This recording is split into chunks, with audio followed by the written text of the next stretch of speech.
Olá! Nesta aula veremos dois estudos de caso relacionados a atividades modificadoras do ambiente. O primeiro estudo de caso é sobre o aproveitamento hidrelétrico do rio Xingu, na usina de Belo Monte, no estado do Pará. E o segundo, sobre a barragem de Fundão, em Mariana, Minas Gerais. Vamos começar pela usina hidrelétrica de Belo Monte. A usina está localizada no rio Xingu, no município de Altamira, interior do estado do Pará. O projeto prevê uma capacidade instalada total de cerca de 11.233 megawatts.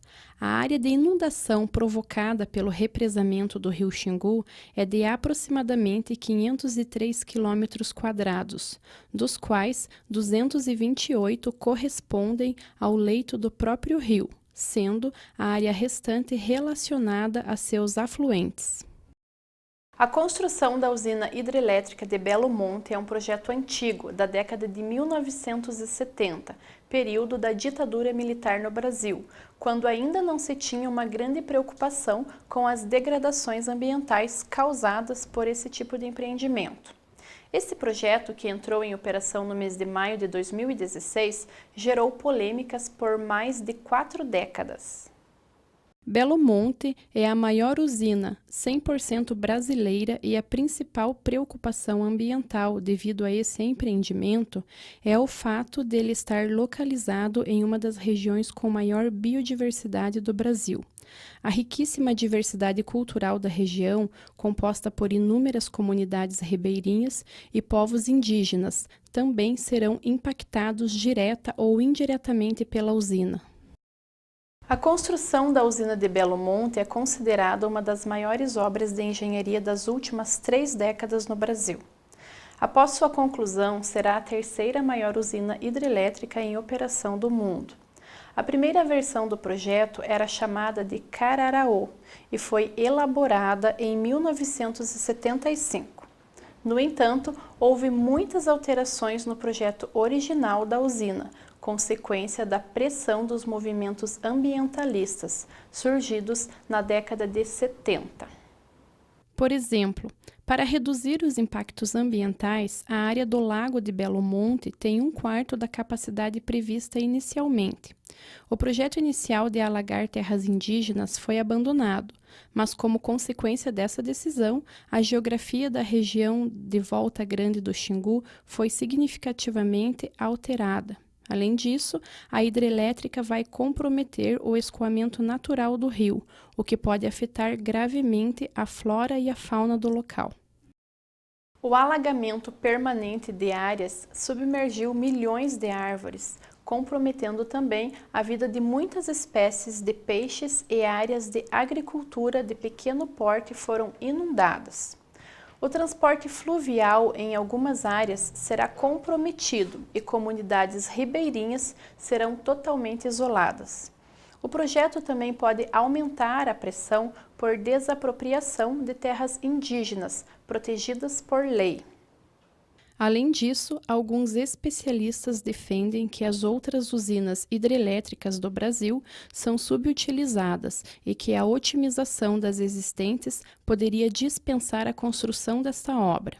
Já os defensores do projeto argumentam que Belo Monte pode fornecer energia suficiente para abastecer 60 milhões de pessoas e colocar o Brasil em uma privilegiada posição de segurança energética.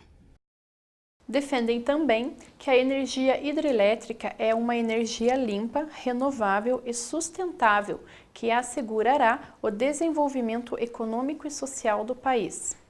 A capacidade de geração de energia da usina é para aproximadamente 60 milhões de pessoas, de 17 estados brasileiros. Capacidade que corresponde a 40% do consumo residencial de todo o país. Para a realização da obra, que iniciou em 2011, foram necessários mais de 10.000 trabalhadores. As obras continuam, com a previsão de funcionamento de suas 18 turbinas somente no ano de 2019. Até agora, a construção já superou 30 bilhões de reais. Aproximadamente 14% do total do orçamento da usina de Belo Monte, cerca de 4 bilhões de reais, foram investidos em melhorias em 12 municípios da área de influência da usina.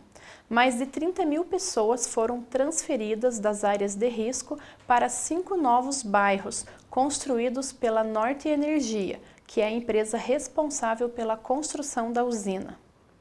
Entre as ações de melhorias de infraestrutura na região estão a instalação de rede de saneamento básico de Altamira, construção de escolas e unidades de saúde, melhora na qualidade da água e dos igarapés da cidade. É importante destacar que uma das consequências tem sido o impacto social causado nas cidades ao redor. Um impacto indireto que tem sido evidenciado com a chegada de milhares de trabalhadores para atender a demanda de mão de obra para uma construção desse porte. Os trabalhadores foram distribuídos em 4 grandes canteiros de obra, sendo o Pimental, local de construção da barragem principal e de uma casa de força auxiliar. O Canais, onde a função dos trabalhadores é de derrubar a selva para a construção de um canal que drena as águas do Xingu para dentro da Volta Grande. O Diques, que é a obra da parede que segura a água do lago, formado na Volta Grande. E o Canteiro de Belo Monte, que é a área da casa de força principal, com os 11 mil megawatts em turbinas. Neste breve relato sobre a usina hidrelétrica de Belo Monte, você pode perceber que são diversos os impactos ambientais resultantes de um grande empreendimento como esse. E por isso é de grande importância a participação da sociedade no debate antes da instalação desses empreendimentos. Quando conclui-se que o empreendimento é realmente necessário, é imprescindível a realização de estudos de impactos ambientais, que contenham propostas mitigadoras e compensatórias para minimizar não somente os impactos ambientais, mas também os impactos sociais resultantes do empreendimento. Vamos agora ao nosso segundo estudo de caso. É o caso da barragem de resíduos de mineração de Fundão, localizada no distrito de Bento Rodrigues, no município da cidade histórica de Mariana, estado de Minas Gerais. O objetivo da barragem era armazenar os resíduos resultantes da produção de minério de ferro pela mineradora Samarco. Vamos conhecer um pouco mais sobre o local.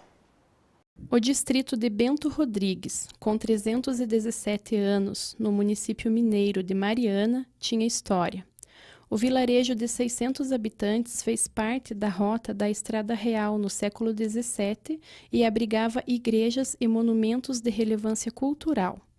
Na tarde do dia 5 de novembro de 2015, em apenas 11 minutos, um tsunami de milhões de metros cúbicos de lama aniquilou Bento Rodrigues. A onda de lama devastou outros 7 distritos do município de Mariana e contaminou os rios Gualacho do Norte, do Carmo e Doce. Moradores de cidades em Minas e no Espírito Santo tiveram a rotina afetada por interrupções no abastecimento de água.